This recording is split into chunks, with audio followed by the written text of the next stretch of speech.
આણંદ જિલ્લાના પ્રવાસે આવેલા ગુજરાતના રાજ્યપાલ આચાર્ય દેવવ્રતજી આજે આણંદ કૃષિ યુનિવર્સિટીના ઓડિટોરિયમ હોલમાં ખેડૂતો સાથે પ્રાકૃતિક કૃષિ અંગે પરિસંવાદ કર્યો હતો। રાજ્યપાલે આ પ્રસંગે દેશી ગાય આધારિત પ્રાકૃતિક ખેતી અપનાવી પ્રકૃતિ તરફ પ્રયાણ કરવા હાકલ કરી હતી।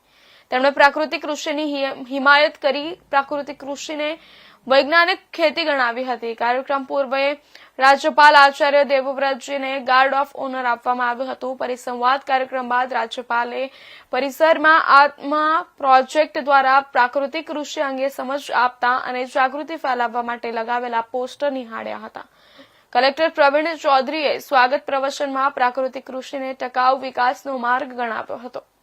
પ્રાકૃતિક કૃષિ પ્રધાનમંત્રી નરેન્દ્ર મોદી પ્રેરિત મિશન લાઈફના મૂળ ભાગને સાકાર કરે છે તેમ જણાવી આ કાર્યક્રમથી આણંદ જિલ્લાના ખેડૂતોને નવી દિશા મળશે તેવો વિશ્વાસ વ્યક્ત કર્યો હતો।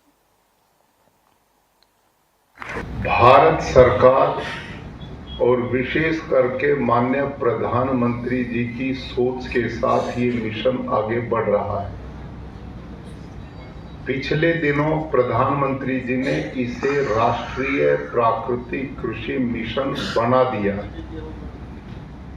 इसलिए अब ये विषय केवल गांव मात्र का नहीं, प्रदेश मात्र का नहीं, ये पूरे देश का बन चुका है।